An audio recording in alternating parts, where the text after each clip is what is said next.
Advanced care planning is important for everyone.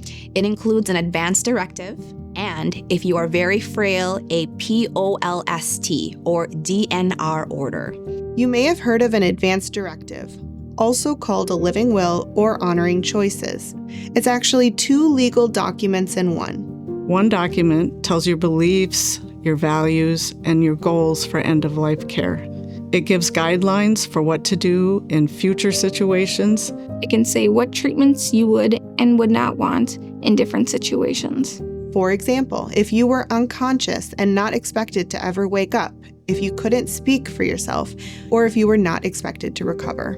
The second part of the advance directive says who will make medical decisions for you if you can't. Talk with your care partner about your goals of care. How far do you want to go with healthcare interventions to live longer? What quality of life do you feel you have now or are willing to accept? An advance directive is a voluntary legal document. Everyone over 18 should have one. As you get older and as your health changes, it should be updated. It is for non-emergency care, such as what to do when you no longer can safely swallow.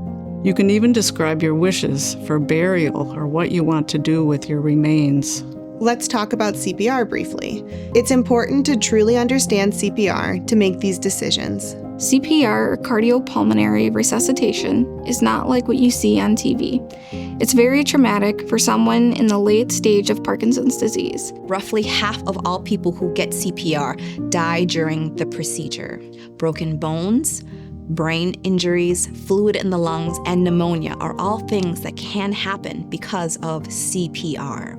The older you are, the less likely you are to leave the hospital alive after CPR. POLST stands for Physician Orders for Life-Sustaining Treatment. A POLST helps give seriously ill people more control over their emergency care than an out-of-hospital DNR order. A pulse can help make sure you get the care you want and not the care that you don't want. It can include breathing tubes, antibiotics, and feeding tubes. Here's something that often happens. You fall and 911 is called. You may have fallen due to tripping, heart attack, stroke, choking, or another reason. EMS arrives. If there's no pulse in view, it's their legal duty to get you to the hospital. They give you CPR, medicine, defibrillator shocks, and place a breathing tube if needed. They take you to the ER and the team tries to save your life. They don't have time to read your advance directive. Their goal is to stabilize you and get you to the ICU. In the ICU, they may place you on a ventilator and use other invasive or uncomfortable treatments. Once you're stable, the team finally has time to read your advance directive, talk with your healthcare agent, and follow your wishes. Now, if you were to fall and 911 were called and you had a pulse posted on your refrigerator, things would go differently. For example, if your pulse said you want comfort measures only, you'd be treated right at home and not taken to the hospital. Your comfort would be the main goal of the emergency team. They would not give you CPR. If your POLST said to give you full treatment, they would give you CPR and take you to the hospital, where you would perhaps go to the ICU and be placed on a ventilator. If your pulse said selective treatment, you'd be taken to the hospital and treated, but not in the ICU. You can see that a POLST gives you more choices for your care in an emergency. If you're interested in getting a POLST, talk with your doctor or palliative care provider. It's very important that anyone in mid-stage Parkinson's disease have an advance directive in place. Parkinson's can affect thinking, and there is a window of opportunity to be able to make decisions on your own behalf. If you don't have an advance directive in place now, get one. Do it today. If not for you, for your loved ones. Safe and effective care is important as Parkinson's advances.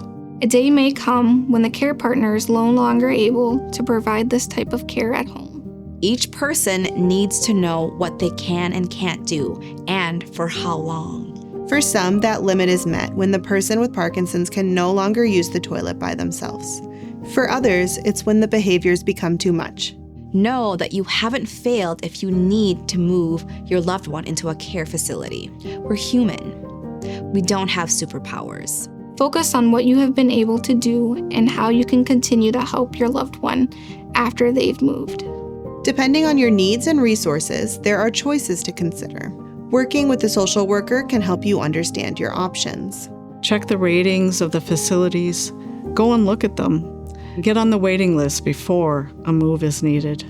Planning for a move before you need it is much better than trying to move when you're in crisis. If you live in a home with multiple levels or other features that make it unsafe, you may consider moving to an assisted living facility. This allows you to live fairly independently, but with nursing services. In assisted living, older adults get personal care based on their needs. Benefits may include having meals with other residents, a social activities calendar, and as needed 24/7 care, including medicine management and help with activities of daily living, such as bathing and dressing. Medicare doesn't pay for assisted living. It also doesn't pay for long-term care in a nursing home. The National Council on Aging suggests asking yourself these questions to help you decide when it's time for assisted living. Do you feel lonely or depressed? Are you having trouble getting around your house or apartment? Do you feel overwhelmed by everyday tasks like getting groceries, preparing meals, or cleaning? Is it difficult to dress, bathe, or go to the bathroom without help? Do you sometimes forget to take your medicine? For care partners, ask yourself these questions. Have you noticed that your loved one seems depressed or lonely? Has your loved one experienced any falls or near falls? Have you noticed a change in your loved one's personal or home hygiene? Is your loved one getting enough healthy food to eat? Is your loved one having trouble with managing their medicine? Are you feeling overwhelmed by your loved one's needs? Consider using an agency that offers free help to find good facilities for your loved one. TwinCitiesCare.com or aplaceformom.com are some examples. They'll go over the costs with you. The costs vary and depend on services you'll be using. You may also qualify for help from the county to pay for an assisted living facility. You'll need to be assessed by an MN Choices assessor to see if you're eligible. If you or your loved one needs more care than an assisted living can offer, the next step is either a nursing home, group home, or memory care facility. The Minnesota Department of Health has a report card for nursing homes in the state. The Medicare website also rates care in facilities. When considering a move for someone you've been caring for, you may have mixed emotions like guilt, sadness, or relief. Your role as a caregiver will still be important. Your focus can shift to staying connected to your loved one and advocating for their care after the move. Again, a social worker can help you work through the details.